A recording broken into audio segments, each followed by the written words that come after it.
breathe out, I take in, I give out, I let love, I let go, I release, and I know, I forgive, I receive, I can feel, I believe, I am healed, I am whole, I release, I know.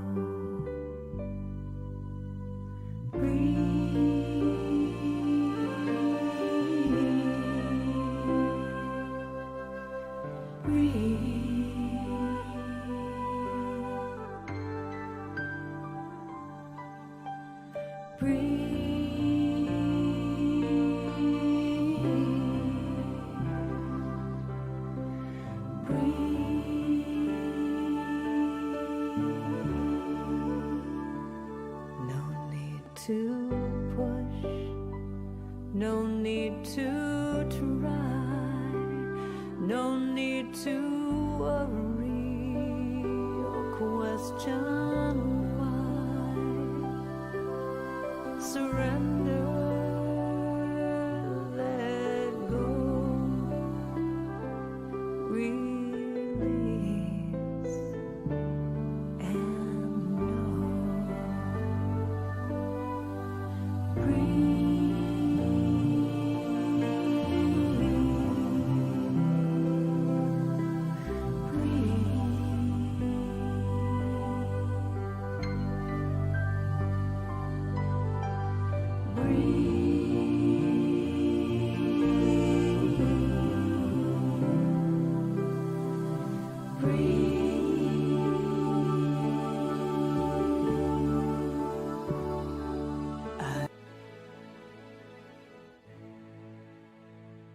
Thousands of years ago, the Buddha taught you are what you think. I am love. I am peace. I am joy. I am silly. I am powerful. So a modern philosopher coined the phrase that you are what you eat. I am organic vanilla ice cream. I'm chia seeds. I'm a good, strong cup of coffee in the morning. I am mac and cheese. Today, like millions of my human sisters and brothers on planet Earth, I'm becoming mindful about what I eat, what I think. but lately I've been thinking about this. I watch what I eat, but do I watch what I watch? What about what I feed my mind, my heart, and my soul? At Conscious Good, we believe you are what you watch. You are what you watch. Anytime you watch something that causes your soul to hurt, there's an impact. So what's the answer? At Conscious Good, We think it's about feeding our minds the same way that we feed our bodies. With nourishing choices. After all, if media can have a negative influence on behavior, it can also have a positive one. It's been proven that if we watch TV shows and videos about people helping others, Cooperating and being generous. It can actually influence us to be more altruistic and kind to one another. Talk about paying it forward. So next time you sit down to watch your comfort movie, consider how you will feel afterwards. Will you be happy and energized? that's because maybe, just maybe, What you want Read And listen to. matters. I am what I watch, so I watch what I watch. I am nourished. I am inspired. I am enlightened. I am a celebration. I am conscious. I am conscious. I am conscious. I am good. I am good. I am good. We. We. We We are. We are. We are. We are conscious good.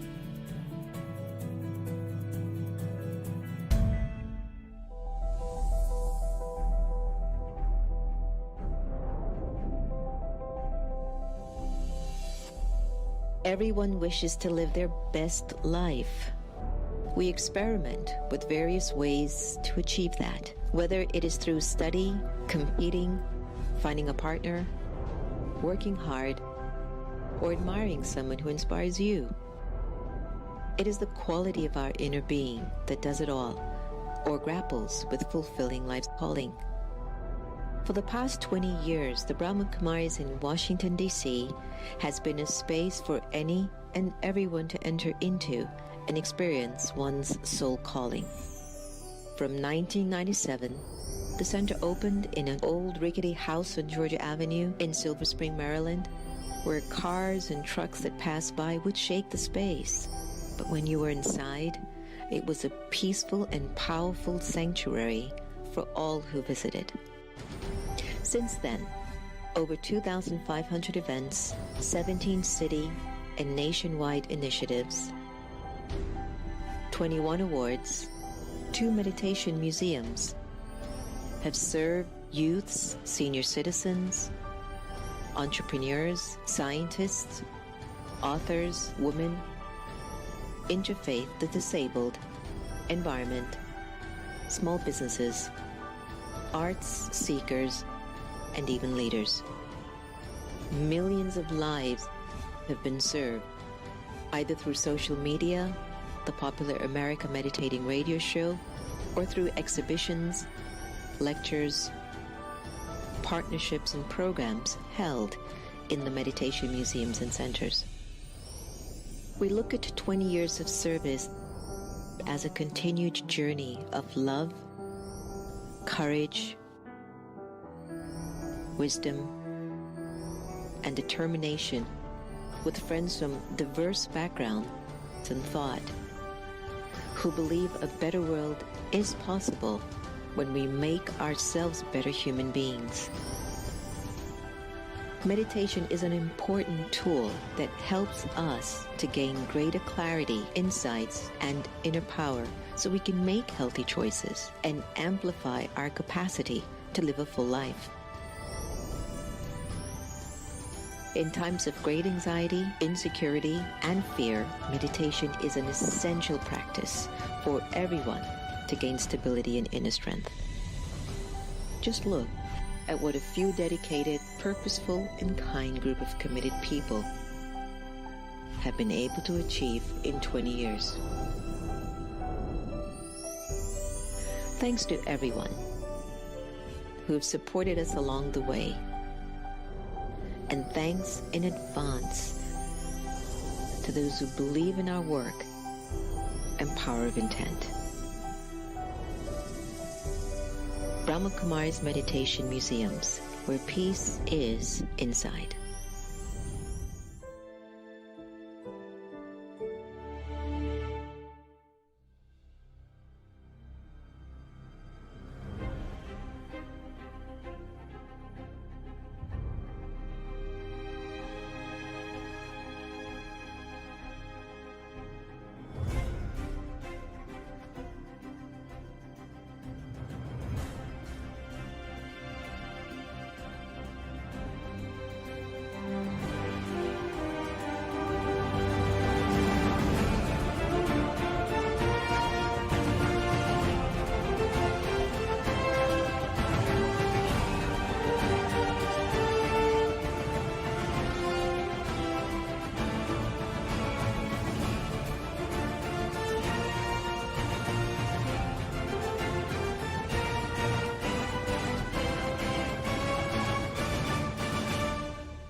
Happy Diwali, everyone.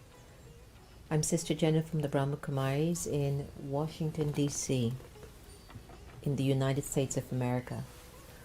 This Diwali has to be extremely special. It is really the victory of good over evil. It is time for all of us, whether you're in the United States of America, in India, in Europe, in the Caribbean, it's time for us to awaken our consciousness and begin to let go of all the algae. It's an acronym that I use quite frequently. A for anger, L for lust, G for greed, A for attachment, and E for ego. And as we approach this particular season in the year of 2020, we've seen a lot, we've gone through a lot, we've been enduring a lot. Maybe it's a time for our big awakening. Maybe this is a time for our real Diwali, to celebrate the fireworks from within, to be able to live a life of sweetness and coolness, and to bring the virtues of God's love and light into our lives. May this Diwali be the best ever for you and your family. So on behalf of all of us, the Brahmakumaris in the nation's capital of Washington, D.C., Happy Diwali, Happy Diwali, Shubh Diwali, Happy Diwali.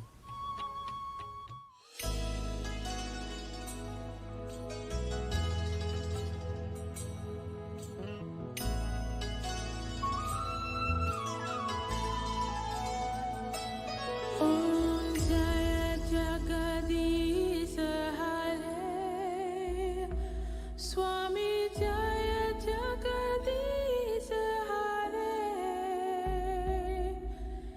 Bhakta Jano ke Sankata, Dase Jano ke Sankata, Shaname Dura Kare. Om Jaya Jagadish Hare.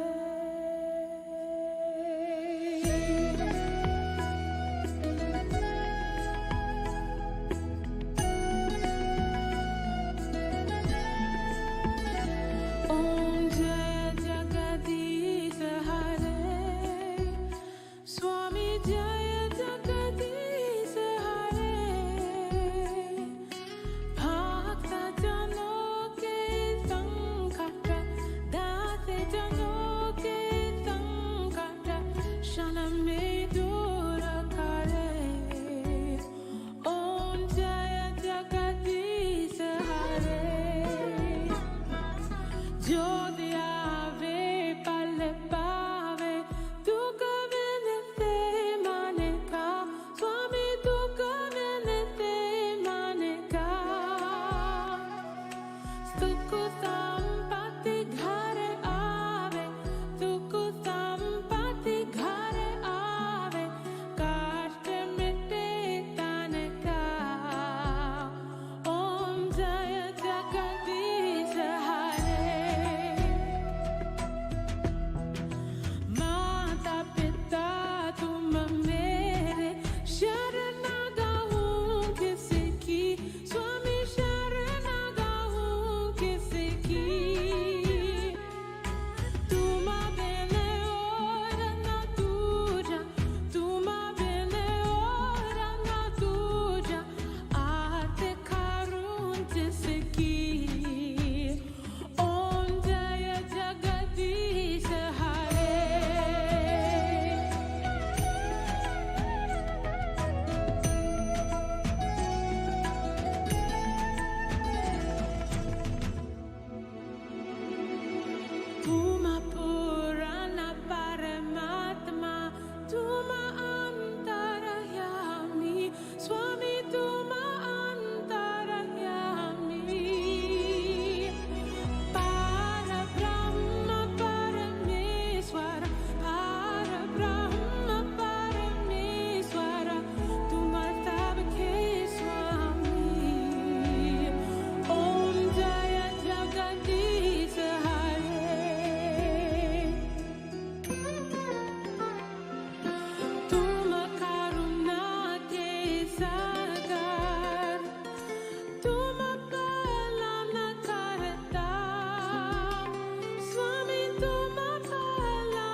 Om Shanti, everyone. Welcome to The Next Normal in collaboration with the America Meditating Radio.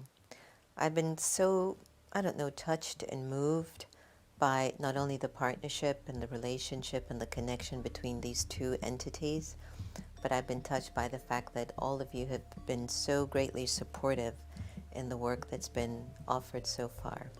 Today's Diwali. We're celebrating our own inner light. We're celebrating the inner light in others. And, sometimes you just can't plan these things. There's no means or ways to plan these things. But a few days ago, our special guest for Diwali, we ended up chatting about life. And as she was in a car going from Delhi, I believe, to Rishikesh, and I was here in Washington, D.C., we spoke for about an hour together about life, about each other. And at the end of the conversation, a few hours later, I texted her and go, would you like to come onto our show for Diwali? And her team was so gracious to find the time to be with us for this auspicious time in India and around the world. As many of you know, Indians are scattered throughout the entire globe. There isn't a place in the world that you will not go to and not find what we will say a Bharatwasi. And so for the Diwali celebration, it's not just for Indians though. The Diwali celebration is for all of us. If you had a chance of listening to the Diwali message in the opening of the show, but also seeing the music that was played by Mary Milburn that opened up the feeling of Diwali. And I want to thank Mary Milburn for her music and giving us the permission to use it. What an incredible voice. And the fact that she studied Hindi since the lockdown and belted out this beautiful rendition for Diwali. Thank you so much. So I hope that opened up your heart so that you can receive this beautiful conversation that I'm about to have with an incredible person. Humble, gentle, clear, genuine, authentic, all the qualities that we need in the world now to make it go around in a way that's healthy. So welcome and thank you so much for joining us. Let me give you a little bit of an idea of who we're about to have a conversation with. And even though we do these profiles or bio readings to you, it's not that, because I know that you're also mature out there and you can feel the vibration of the person, and that's what I know you tune into. But just to give you a little bit of an update. Sadhvi Bhagawati Saraswati, PhD, is a renowned spiritual leader in India, originally from Los Angeles, and a graduate of Stanford University. She has lived in Parmarth Niketan in Rishikesh at the foothills of the Himalayas for 25 years, where she offers spiritual discourses, satsangs, meditation, and leads a myriad of humanitarian programs. Her talks blend the knowledge and logic of the West with the insights of spirituality and wisdom of the East, and she's renowned as a spiritual bridge between the two cultures, a sister of my heart. Sadhviji is Secretary General of Global Interfaith, which is known as WASH Alliance, the world's first alliance of religious leaders for water, sanitation, and hygiene, launched by UNICEF in 2013. She's also the president of Divine Shakti Foundation, a charitable organization bringing education and empowerment to women and children. Director of the world-famous International Yoga Festival. She's been featured on CNN, New York Times, Discovery Channel, Times of India, and it's been countless. And now we have her for The Next Normal and America Meditating Radio. Sadhviji is the author of By God's Grace. It's a biography of her guru, His Holiness, Pujya Swami Chidanand Saraswatiji, and Come Home to Yourself. So, we warmly welcome Sadhviji. Thank you for joining us to our Next Normal and to our wonderful family here in the United States, another home of yours. So, Swagatam, Shubh Swagatam, Shubh Swagatam, Shubh Diwali, and happy Diwali to you. And we're so happy that Rishikesh in Washington, D.C. are having a wonderful relationship today. It's such a joy to be with you, and happy Diwali to you as well. It's so wonderful to be connecting. It's amazing during this time of the pandemic.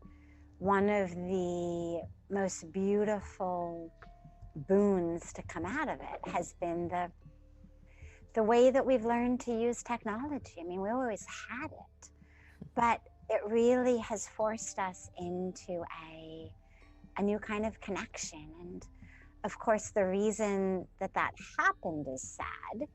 On the other hand, it's brought us together in ways I think that we probably never would have been. So I'm so happy to be able to celebrate Diwali with you through this wonderful mechanism of cameras and computers and software and wires and everything like that. It's incredible.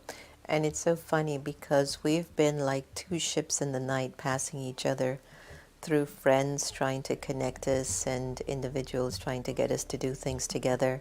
I know Steve and Dinan from the Shift Network have often told me, you're both so similar in being bridges between the East and the West. So COVID has become another gift for us. Speaking about COVID, Sadhviji, the world is changing, I hope. Sometimes it's not easy to discern or to decode what the changes are, because what you see in the media, and I don't really watch the news, maybe in a week time I'll digest maybe 30 minutes in its entirety with what's going on in the world, but people do update me, and if it wasn't for my Twitter, I wouldn't really even know half of what's going on. But I can't say that that's the entirety of what's happening in the world. That's one. Secondly, in our Brahmakumaris community, I'm aware of what's happening there, but not in its entirety.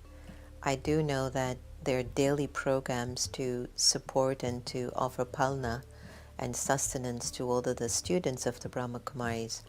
But that's there. But in terms of has the world changed, I can only say intuitively, Sadhviji, I've changed. So I'm definitely sure the world has changed.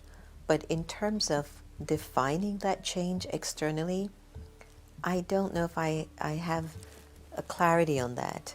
So what are your thoughts? Do you suspect or sense that there has been a huge shift in the world, one? And two, do you think we're becoming more kind, more thoughtful, more spiritual, more cooperative with one another? Beautiful.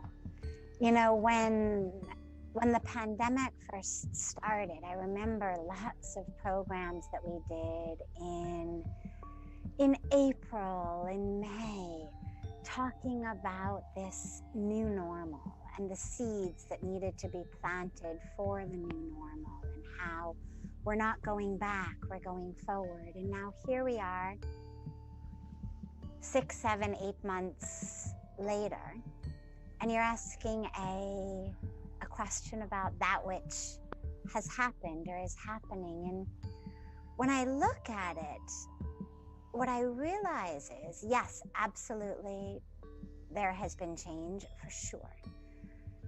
The issue is that stress and the stress response and the fear of literally survival at risk can do many different things to us. In the same way that getting a life-threatening diagnosis can affect people in many different ways. For some people, it's going to be this wake-up call of the incredible preciousness of life, the ridiculousness of the stupid little things that most of us lose ourselves over. And this is where, in the wake of or in the face of life-threatening diagnoses, you so frequently see people making amends or forgiving pains from the past, building bridges, because they've caught a glimpse of the incredible, fleeting finiteness of our experience in this particular human body, in this exquisite, extraordinary incarnation. And there are people for whom that diagnosis sends them into anger and rage, from which many may never actually bounce back. It may just get deeper and deeper, into a greater and greater and more fervent desire to control the uncontrollable, to put my life in this death grip of control that of course is illusory, but nonetheless I can try to do it. And so we see that our response to the fragility of our life, to the lack of control that we have over so much in the world around us, to the very smallness that each of our individual body, mind, physical complex is made up of in the big scheme of things, whether it's a microscopic virus, whether it's an asteroid hitting the planet, whether it's climate change, whatever it may be. And I think that people respond to this in a lot of ways, but I think that the two main kind of groups of ways are either those in which we are able to drop into that awareness, to drop into the fragility, to drop into the vulnerability with the awareness that yes, this drop is very fragile. But ultimately when it breaks, it's merging with the ocean. So yeah, I love the drop. I'd like to hold on to it for as long as I can. I'd love it to be as fulfilling and filled as it possibly can be. And I'm aware that at the moment when it breaks, it's actually just merging with the ocean. And so we're able to drop into that awareness and vulnerability in a way that does, I think, make us more kind, as you said, that does make us more humble.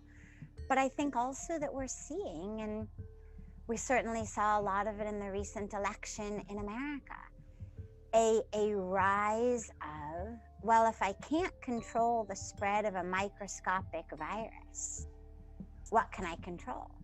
And the grabbing and the grasping over things that we do feel that we have the ability to control, and the death grip with which we exert that control, the anger that we feel, the fear that we feel at the universe for how could this happen, ends up getting directed in so many ways. And so, yeah, I think we're all changing, but we're changing in slightly different ways. Yeah, that's so true. I think there's some that are feeding the energy of the shadow or the darkness or the negativity, however you want to coin it. But there are also so many of us that are saying, I don't want to live in that dirt anymore. I want to come out of it. And I love the example you were sharing about us dropping in and merging into the ocean. There's a feeling I know for me and many of my friends from all religious backgrounds or faith or belief systems, is that they really feel there's a call to God. There's a desire to reconnect to the awakening or the relationship or the remembrance of this supreme energy, this pure energy. You being in India and in Rishikesh, and being a Caucasian woman from America, in which nobody cares about that, I'm sure. Spending a lot of time with many sadhus, saints, gurus, what are they saying, or what do you all talk about in terms of what this time means for all of humanity? So there's a very common thread here, that which our scriptures, the Vedic scriptures, told us thousands of years ago, minimally, or eternally ago, when you think about the concept of Sanatan, eternal. When we speak about the Sanatan Dharma, an eternal way of life.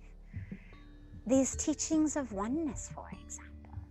You know, the illusion of separation that we've really lived in for so long, that made us feel, if I have enough money, power, prestige, a big enough house, enough cars, if I can build enough of a material wall around me and hunger, around me and poverty, around me and that level of despair, I'm safe.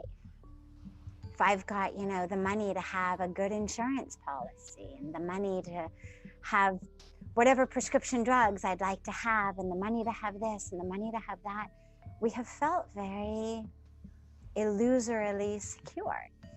And one of the things that COVID, of course, has taught us, but that the scriptures have said, is we're all connected.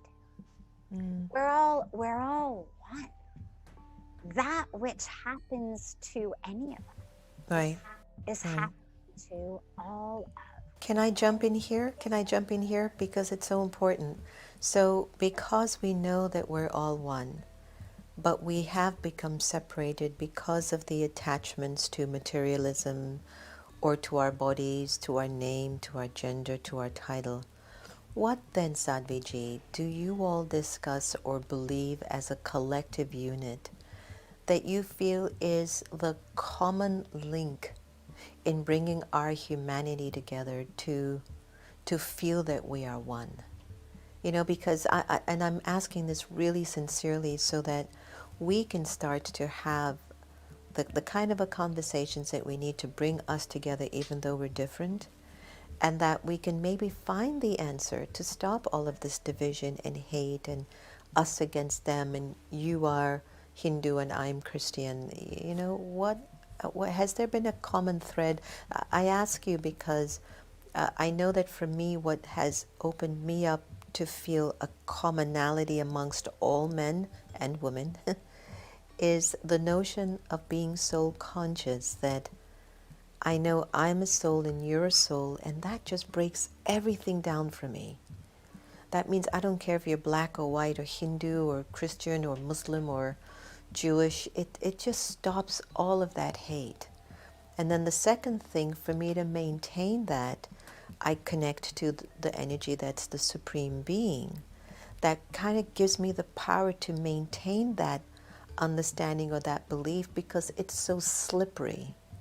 You know, I can be so conscious with you like we are with each other, but somebody can come in the room and yell and do something at me, and all of a sudden, you know, I react and become not who I really am supposed to be. So is there a common thread, a common way that you've heard amongst your group and your team and all the sadhus there in India that say, if everyone practices this, there will be oneness?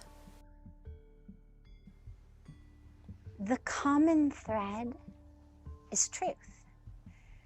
There's a beautiful mantra that we chant that says, Asatoma sadgamaya, tamasoma jyotirgamaya, mrityorma amritam gamaya. And what it means is, O Lord, lead us from falsehood, the falsehood of our separation, to the truth of our oneness. Lead us from the darkness of ignorance into the light of wisdom and truth. lead us from that false identification with this physical body. Its color, its race, its religion, its constantly changing form, to identification with the eternal soul. And so the treatment, the cure, the answer is wisdom, is truth. Because what it's believed is that ignorance, you know, we don't have such a sense of sin in the Hindu tradition. It's a sense of ignorance.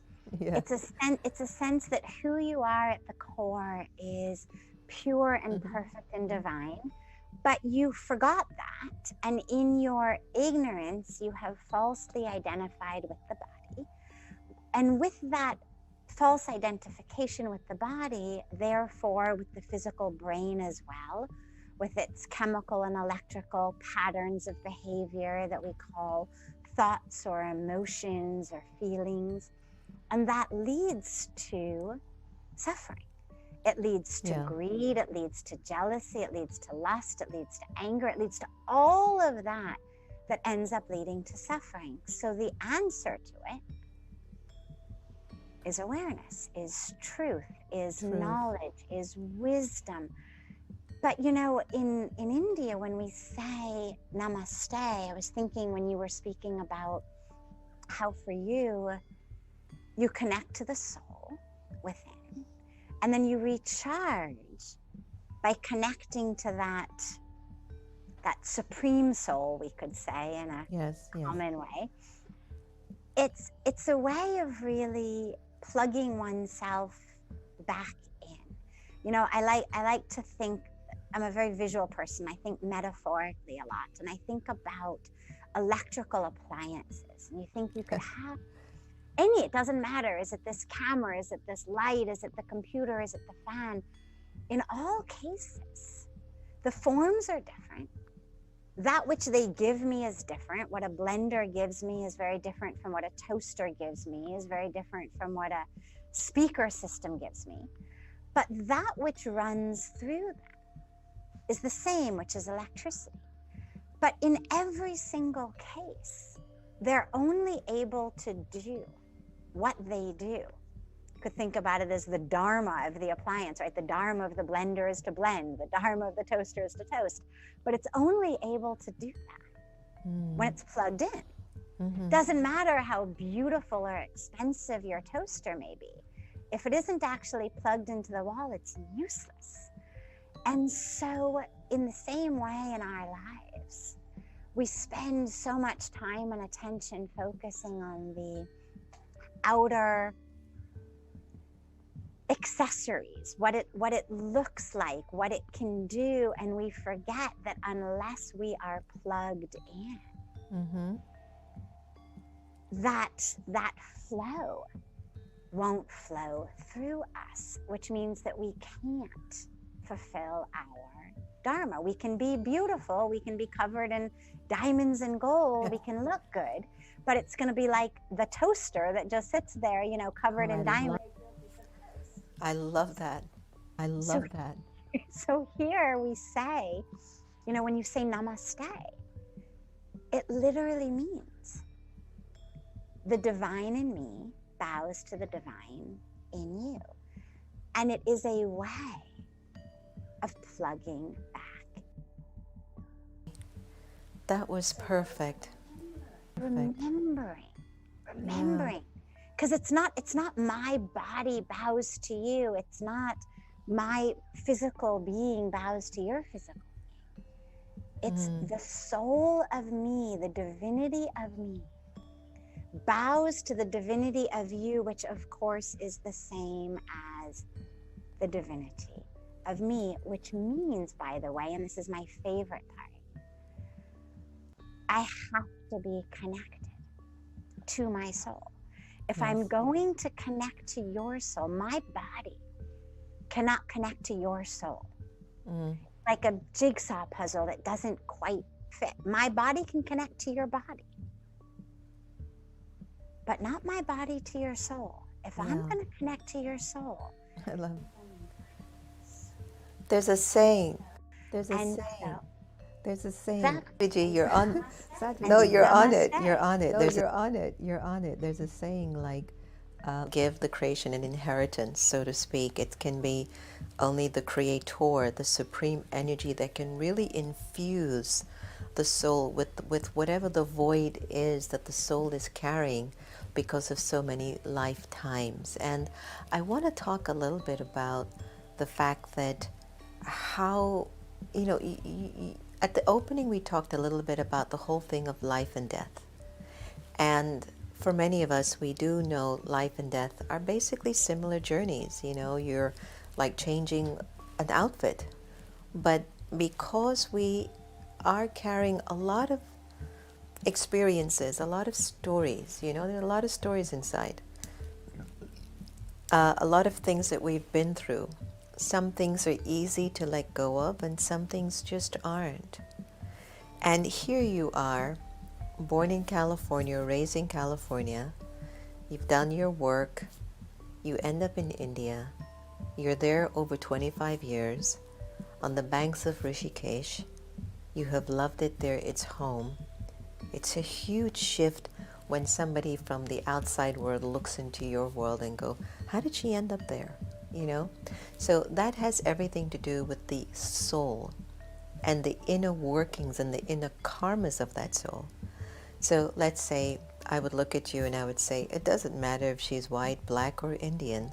It is the soul that has a calling back home to India, but the soul, when it took its rebirth, had some karmic connection with the family, with the race, with the gender, with maybe the religion. I believe your background prior was Judaic culture. And so it's as if the energy of the karma had this residue of an impression or imprint. So it manifested the Caucasian body, the Judaic belief, the family, the country, the land. But something within you that was at a deeper truth about who you are took you back to a place that, let's not say took you back, took you forward to the place that you would continue a journey of truth for you. And I would love if we could tap on that a little bit. For example, I am half Indian and half Caribbean, Jamaican, black. And I've been raised in the United States of America. So I saw my dad with his Hinduism and Jai Krishna and all of that, and Guru Nanak, and just smorgasbord of bhakti. And then I saw my mother loving Jesus on the cross and having a lot of the culture of sin in her. And my father not believing in anything called sin. As you said, you're either wise or you're ignorant. That's just how it was for him, right? So, my karmic journey is that I'm raised living my life in the middle. I won't take one side and say blacks are better than Indians, Indians are better than blacks, whites are better than blacks, and blacks are superior to whites. To me, that's a waste of energy. The question to me is, what is the character of the soul? What is the nature of the soul? And to what extent does your soul emanate love, truth, honesty, royalty, dignity, integrity, peace, empathy, compassion, understanding, determination? Do you know what I'm saying? So when we actually try to find a way to bridge this divide, America, they talk a lot about the great divide here now. To me, I don't really want to say there's a lot of division in America. I want to say that there's a conflict of inner awareness, a conflict of inner values throughout the whole country. Because if I take one side over the other, that is still a division, and that's still separatedness. We're still separating each other. So for me, the question of bringing us together, Sadhviji, is, can I bring the best of my nature, my soul awareness, my virtues, qualities, values that are universal, and the universal values and virtues, Sadhviji, are mine, and they're yours, and they're his, and they're those for people who are practicing Judaism and Hinduism and Islam. And when we get stuck on the label and identity, I see so much fighting Sadhviji, I see so much suffering in people. So when you go inwards and you look at the law of karma and the journey of the soul, what is your understanding? Could you enlighten us a little bit with the whole philosophy of karma and just birth and rebirth, like reincarnation, and how we don't need to be attached to a gender or a nationality or culture, but we need to be attached to our values and virtues so we can share them more with each other.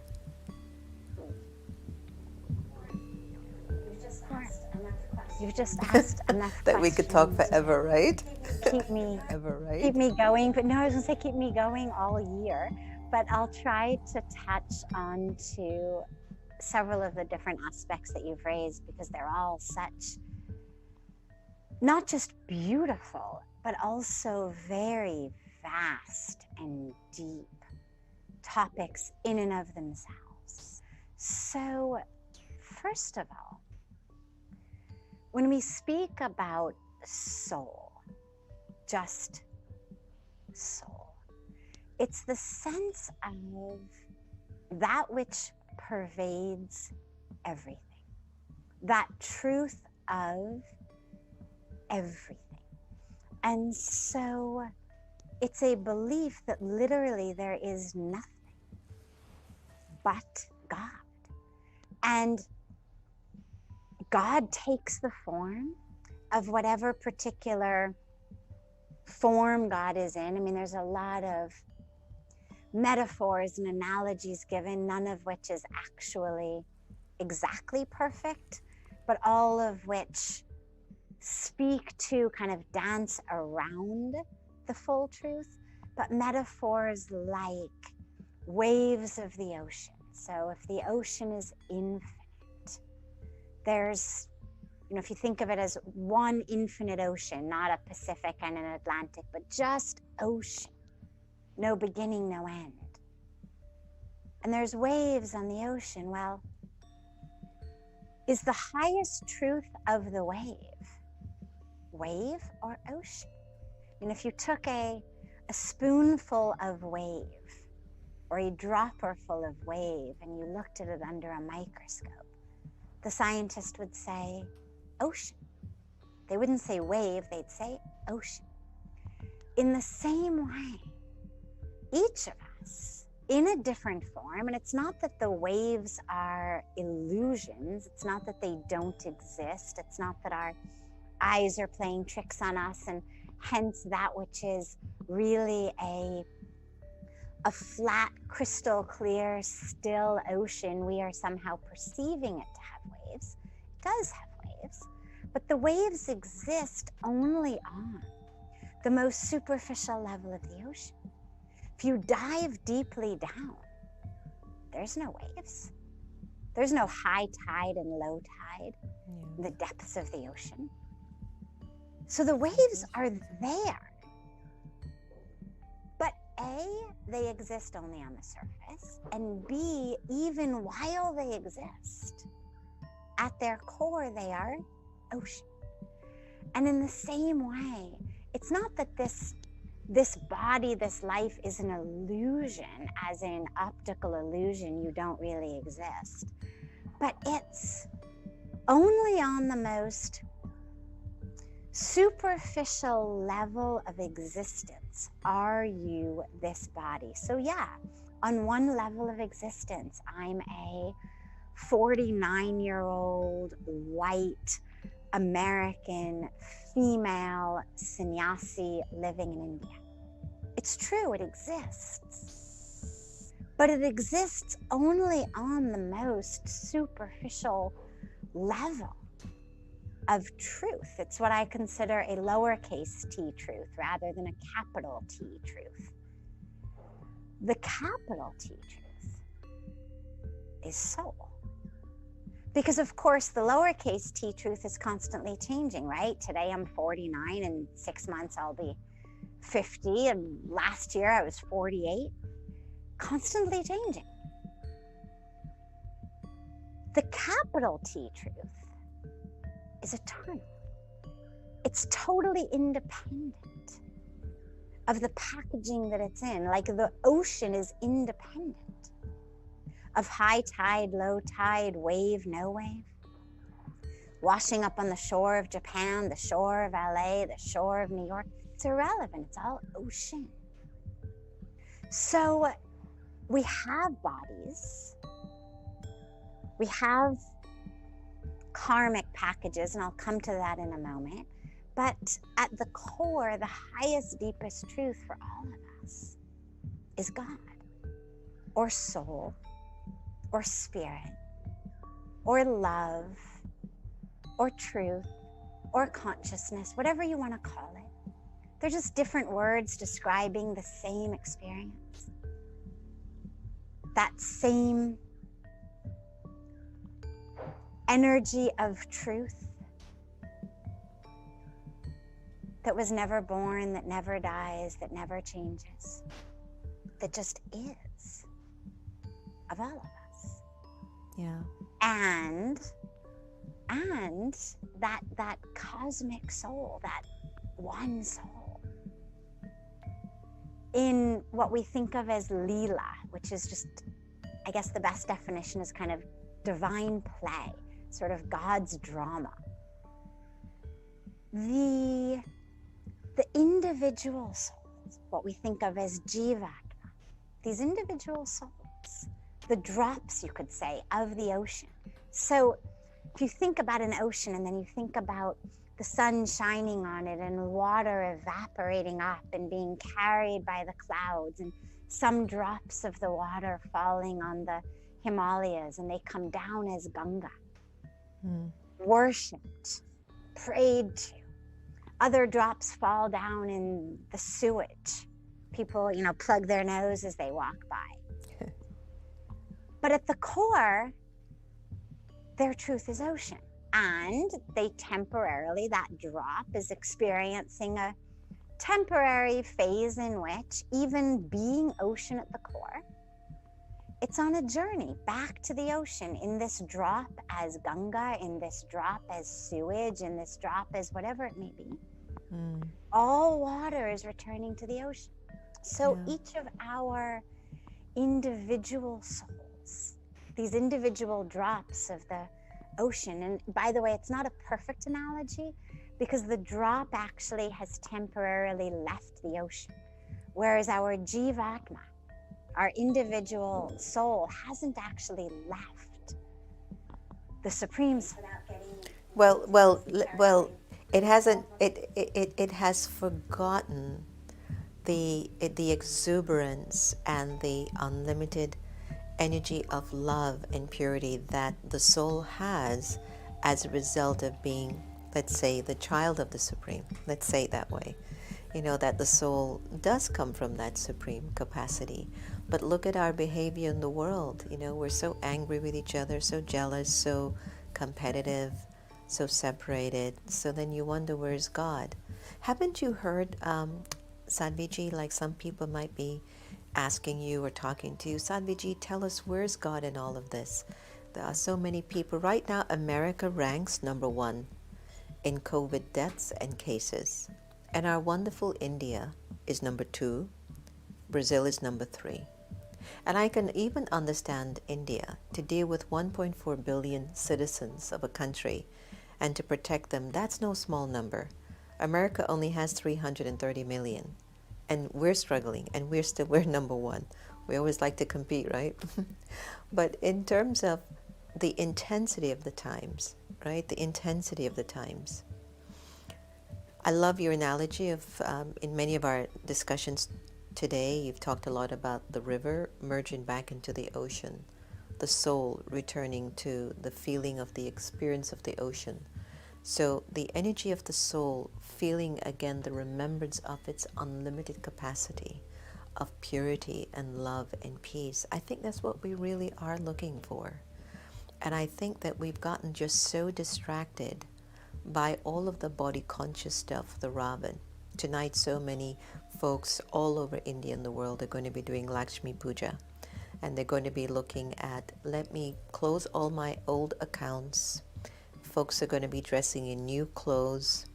Folks are going to be doing mithai and sweets with one another. Going to be having a lot of food at the table. Fireworks, cleaning up of the house is already taking place. Lighting up everyone's houses.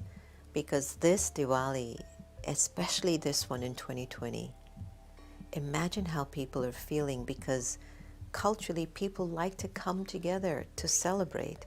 And many people will be celebrating on Zoom or virtual, FaceTime, WhatsApp, whatever are the means and the ways. Looking at this Diwali, Sadhviji, what would you advise all of us to really focus on in this particular time in order for the real Diwali, the real enlightenment of the soul to take place?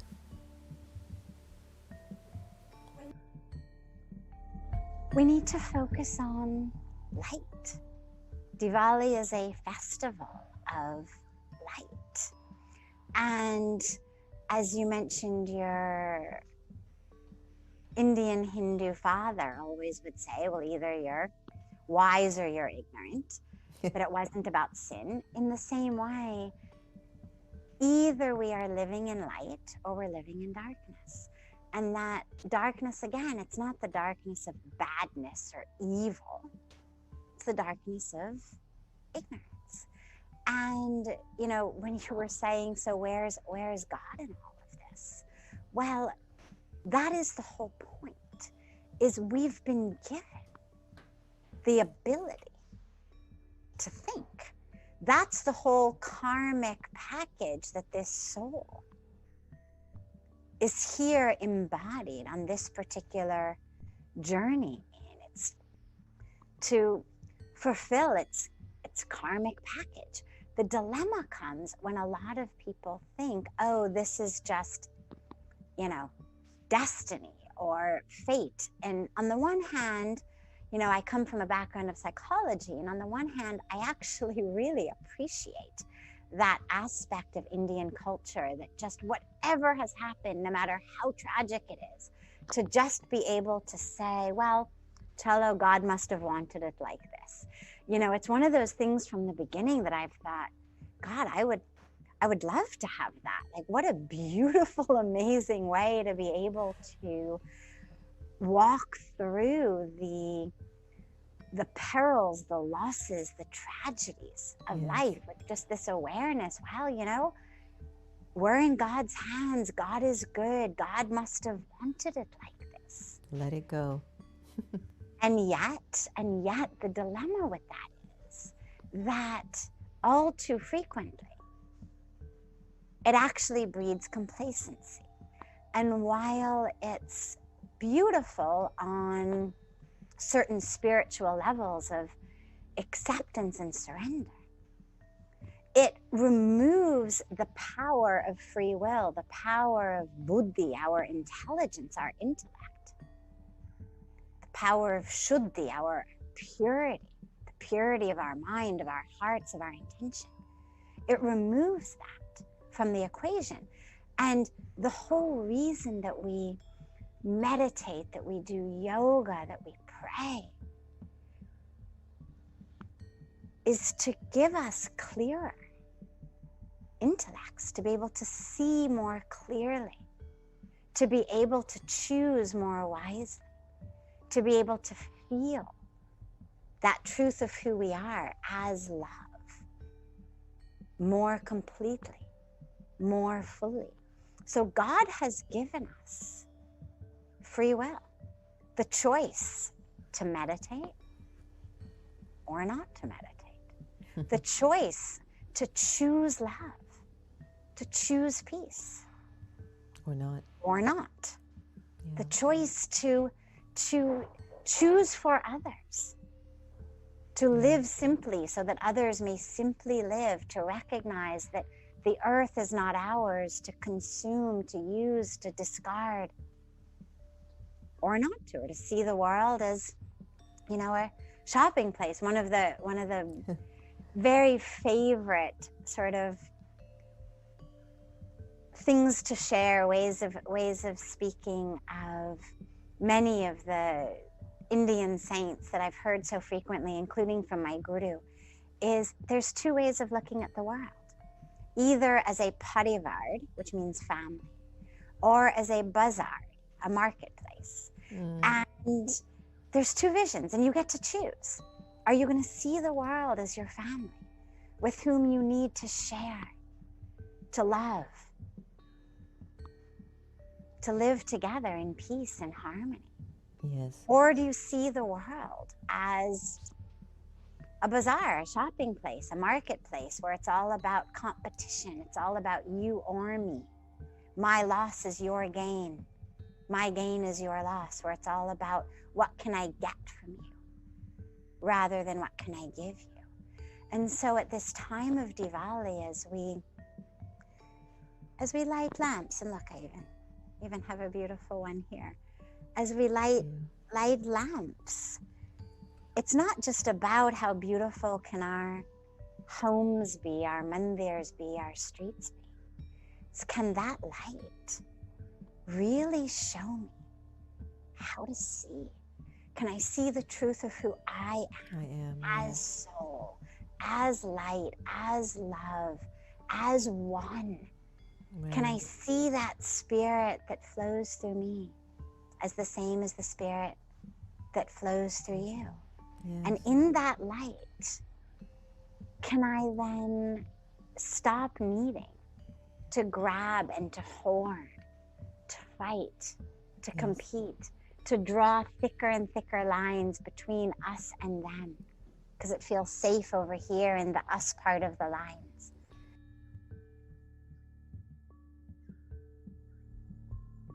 Live in love of oneness, that to realize it's all us. There is no them. Absolutely. There is no other. So that's the light of Diwali. And, you know, lastly, there's so much to say about Diwali, but lastly, I would say the first Diwali was celebrated when Bhagwan Ram came back to Ayodhya after spending 14 years in exile. Another long story I won't go into, but if you're interested, pick up a copy of the Ramayana.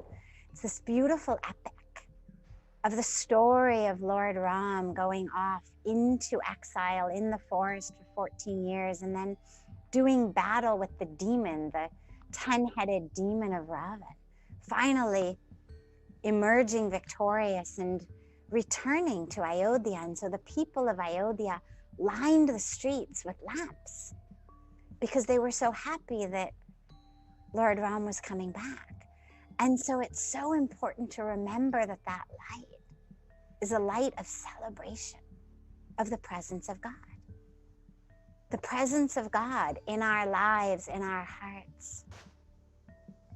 So with this light, we remember and we celebrate the remembrance that God is in us, with us, flowing through us, flowing through others.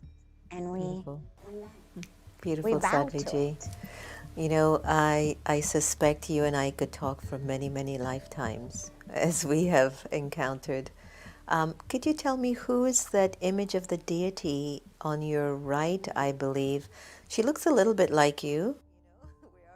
She looks a little bit like you, you know. Living deities, I believe that. The more the soul connects to the Supreme Soul, those virtues and qualities are just going to flow through our sanskaras, through our personality, that one day you and I will wake up being those living deities that we have read about, prayed about, worshipped over. And I don't want to believe that it's not possible. Because if each of us continue to look at these images of virtues and divinity, then it means we're trying to remember who we once were too. So for those of us who are watching online, and I hope everyone's enjoying the wonderful blessings we're getting from Sadhviji, all the way from Rishikesh, India, as we celebrate Diwali auspiciously from India to the nation's capital in Washington, D.C.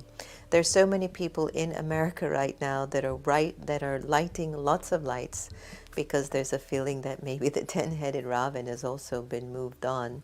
But again, it's not about that. It's about the fact that we all have to burn these vices inside of ourselves to really light the true light. So let us know who's that Devta that you have to your right there. Explain to us in brief, because I know we're getting to a close of our show now. We're running a little bit over time. Tell us who's that beautiful image. This is Mahalakshmi. You see, wait, before you go on, can I tell you something? All day yesterday, I was telling Santosh and everyone in the family, we're playing Lakshmi Pujya throughout the whole ashram. And I says, Lakshmi's going to come, Lakshmi's coming, Lakshmi's coming. Sure enough, somebody comes, Saraswatiji, and brings Lakshmi in. And that is Lakshmi Ben. See, Santosh? This is Mahalakshmi, and this is Mahalakshmi, and she actually sits with us all year long.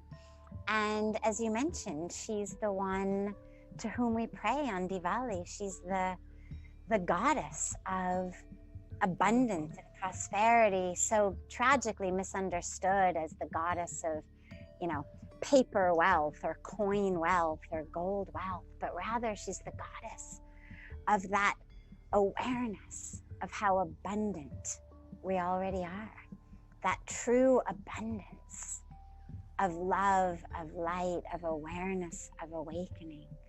And yes, we pray to her on this beautiful day. And lastly, I wanted just to say, when you were speaking about the 10-headed Ravan that's been moved on, it's so interesting because the demon Ravan in the Ramayana actually was a scholar.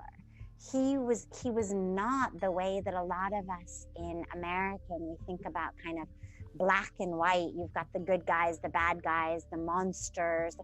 He was not a kind of from birth monster, gremlin, goblin, demon sort. He actually was a very esteemed and renowned and accomplished scholar. What made him a demon? These 10 heads: ego, lust, greed, right? And it's such a beautiful lesson on this day in so many ways, that how we all have these little 10 heads, and it's really up to us. Do we feed them? Do we feed them to let them grow? Or do we feed the divinity within us? Well, that's what our show is about. Our show is about feeding the divinity and the sacred and giving us deeper insights into the power that we possess in order to bring that to the surface. And so I am so touched and moved by your presence today of all days. Diwali, I can't begin to tell you. And for those of you who are watching, I'm sure you're able to experience also from Sadhviji the unlimited blessings, pure feelings, good wishes.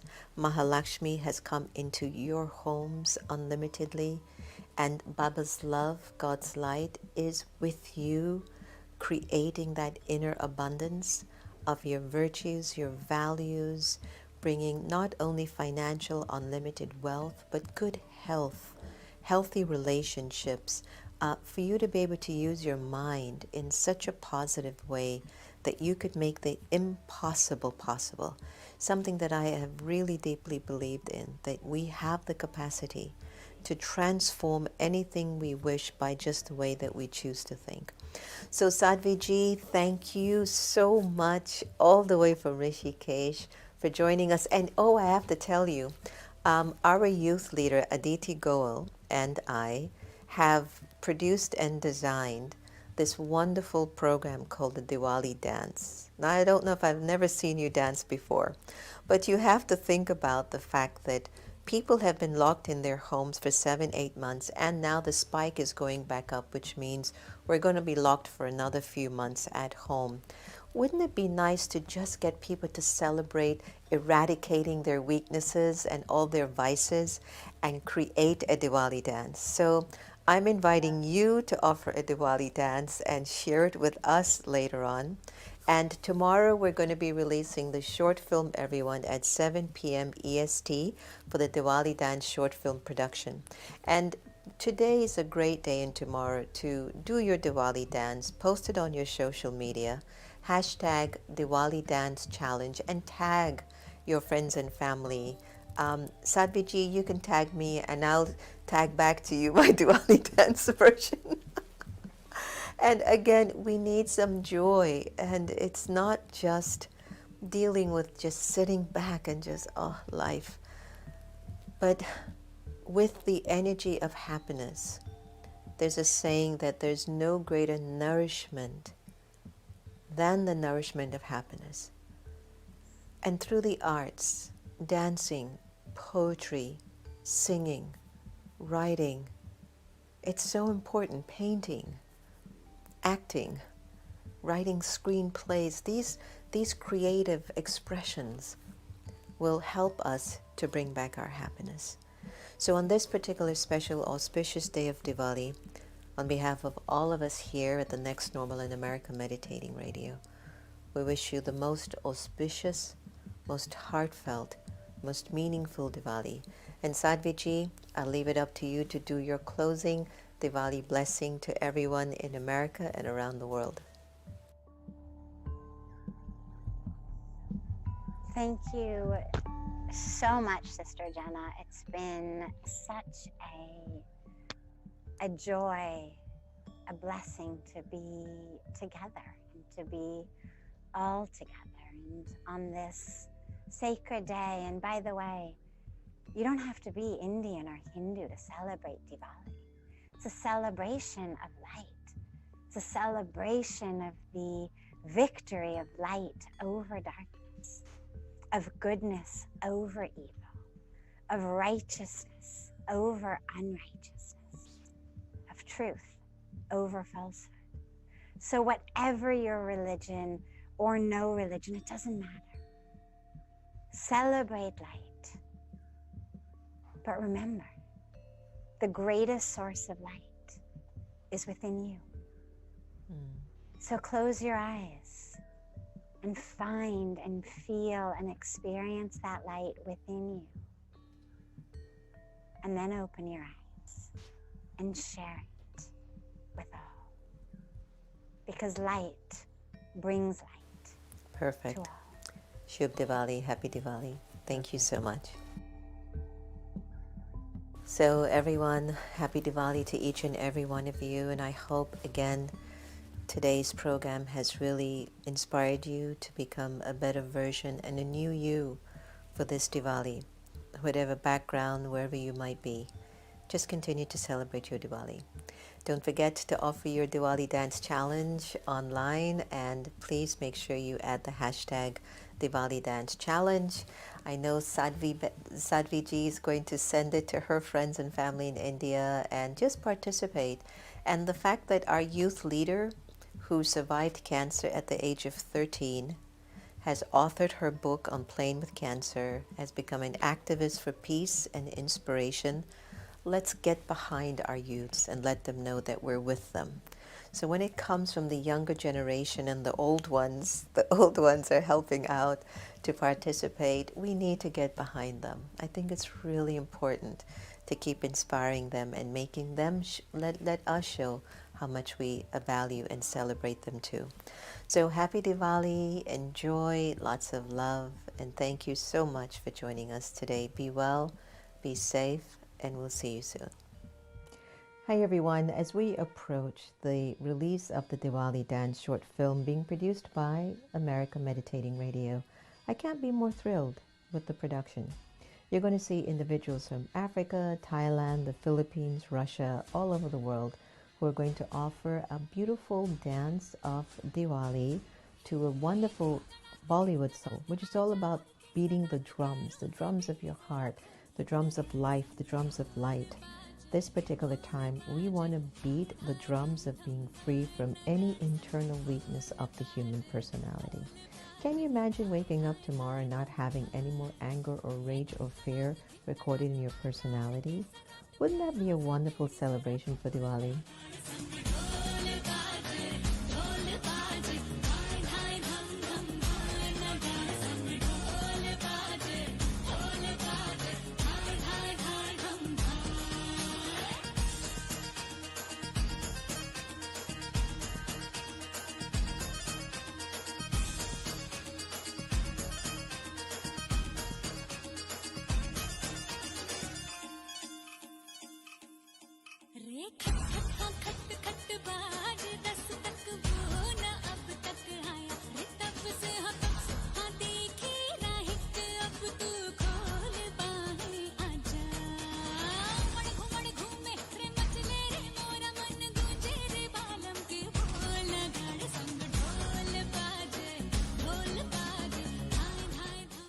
anyway, listen, we are about to start, and we would like to start with you right now to create your own Diwali dance challenge. Show your steps, move to the beat. Let us see what it looks like when somebody can dance, feeling I am free from all my self-doubt, fears, questions, trauma, past, grief, sense of loss. I don't want to dance as if anyone is watching me anymore. I want to dance as if I'm completely free of any traces of limits. So go onto your social media and post your Diwali challenge. Tag a friend, a family, and just share it. But make sure you use the hashtag Diwali Dance Challenge. And of course, I would love if you shared it with us too at America Meditating. And then we could definitely keep seeing all the challenges that are out there coming in. So thank you very much. And it's again my invitation that you start a Diwali Dance Challenge and let me see your best dance. Because you know what? Where there's truth, the soul dances. Thanks so much. If you want some more information, just go to americameditating.org. And also feel free to just again share with us your dance by hashtagging Diwali Dance Challenge. Take care. Happy Diwali. Take good care of yourself again.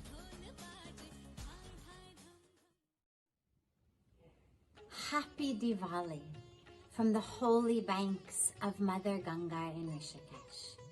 On this sacred festival of light, may this light illuminate our hearts and our minds so that we truly can see the divine in ourselves, in each other, and in all of the sacred creation.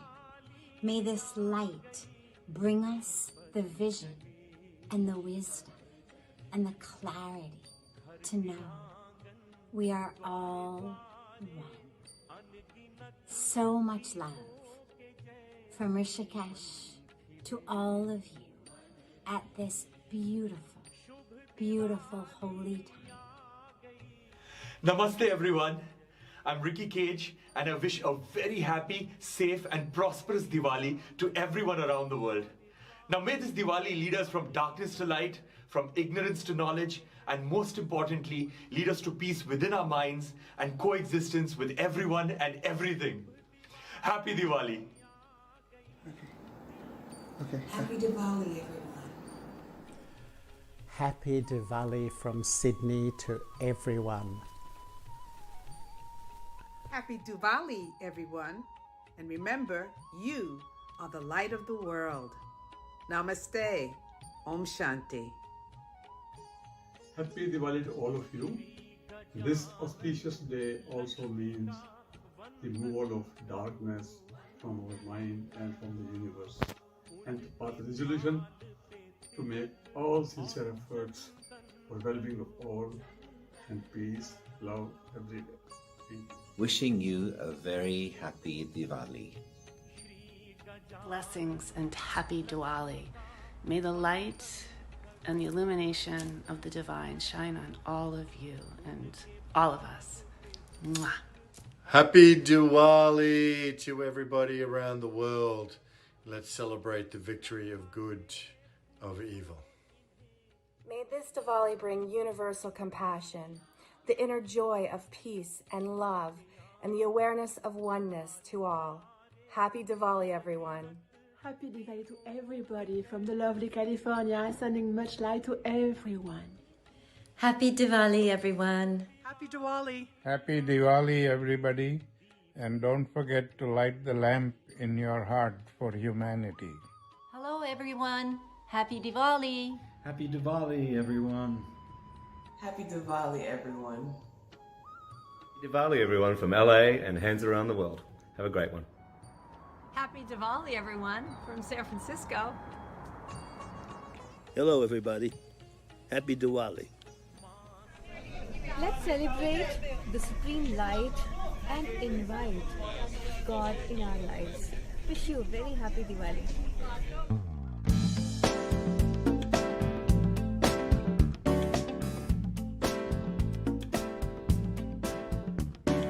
Thank you for this day, Spirit, thank you for this day.